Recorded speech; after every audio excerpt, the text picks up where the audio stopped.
प्यारे बच्चों, सबसे पहले तो देवनारायण भगवान को मैं नमन करता हूँ। ठीक है, गिरिराज महाराज की, ठीक है। और इससे पहले आपके आने के पहले सारे लोग आगे के ट्रैक से सबको लिया है सर, जिम्मेदारी से लिया है।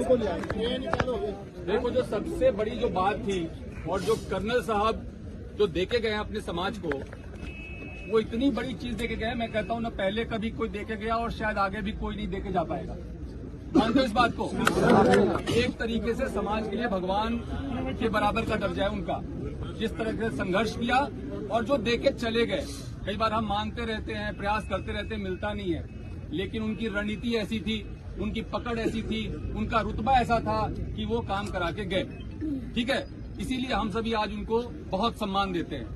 जब कर्नल साहब यहाँ पे आंदोलन करते थे 14, 15, 16 में यहाँ पे एसपी रहा हूँ, कई बार उनसे मिला हूँ, कई बार उनसे बात हुई है, तो इसलिए मैं उनको व्यक्तिगत तौर पे जानता हूँ। अब जहाँ बात बच्चों की थी, जो हमारे 372 वाले बच्चों की मांग उठाई, कहाँ गया बच्चा वो, ये है, और बाकी और साथी लोग हैं। एक बात बड़ी छोटी सी और मोटी सी समझने वाली थी कि हम लोग यहाँ पे 372 पद पे नौकरी मांगने के लिए ही तो आए थे ना, कि जो हमारा अधिकार है हमें दे दो, जो हम मानते हैं हमारा अधिकार है। और जाकर के जब हम ट्रैक पे बैठ गए तो क्या होगा, उसका परिणाम पता है आपको? जीवन भर नौकरी नहीं मिलेगी। समझते हैं इस बात को? रेलवे एक्ट का मुकदमा लेगा तो जीवन भर नौकरी नहीं मिलेगी। तो हम कर क्या रहे हैं? और मैं इसलिए वहां से चल के आया।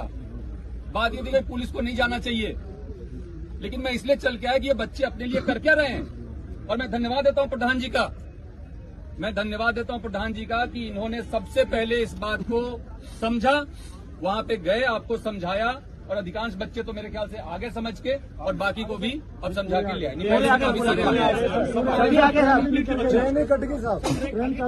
बहुत बढ़िया। तो आप लोग इस बात को समझो कि एक तो प्रशासन, सरकार और समाज अलग अलग नहीं है। ठीक है, जो कोई हमारी मांगे होती हैं, जैसे कह रहे हैं हम 7 साल या 17 साल से आप मांग कर रहे हो, 7 साल से मांग कर रहे हो, पूरी नहीं हो रही है, तो उसमें क्या दिक्कत है? आपका पॉइंट ऑफ व्यू क्या है, सामने वाले का पॉइंट ऑफ व्यू क्या है? इसको क्लियर करने के लिए आज जो एक घोषणा हुई, जो मैंने सुना कि एक मंत्रिमंडलीय कमेटी का गठन हुआ है, जो कि स्थायी कमेटी है, वो एक बार के लिए नहीं बना है। वो हर 3 महीने पे मीटिंग करेगी और पहली मीटिंग इसी मंथ होगी, इसी जून माह में होगी। तो वहां तो आपकी बात सबसे पहले रखी जाएगी ना। तो इतना ज्यादा उद्वेलित होने वाली बात थी नहीं।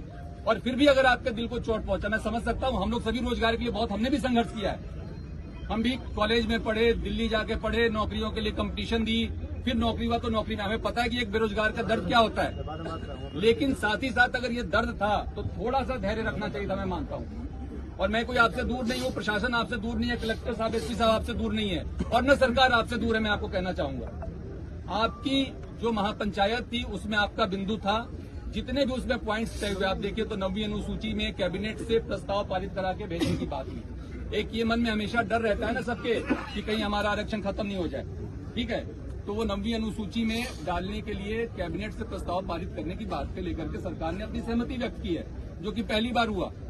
इसके साथ ही जो मुकदमे वापसी की बात है, जिससे हम सभी लोग परेशान रहते हैं, हमारे बच्चे परेशान रहते हैं, उसमें केवल बेलेबल ही नहीं बल्कि जो दूसरे, जिसमें कि नोटिस देकर के भी कार्रवाई की जा सकती है, उसके भी डिस्पोजल की बात और सहमति दे दी गई है।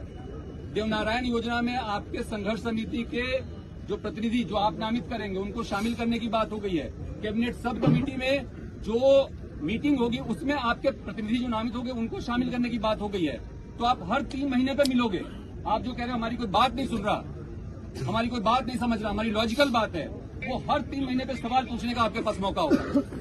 तो मेरी कोई बात पे आपत्ति है क्या?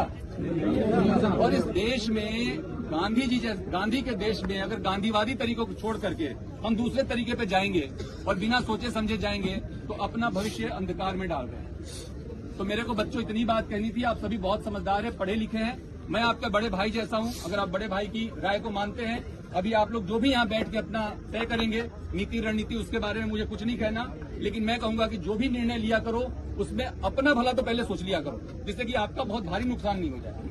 तो इतनी सी बात करनी थी। सबको बहुत बहुत धन्यवाद। वंदे मातरम।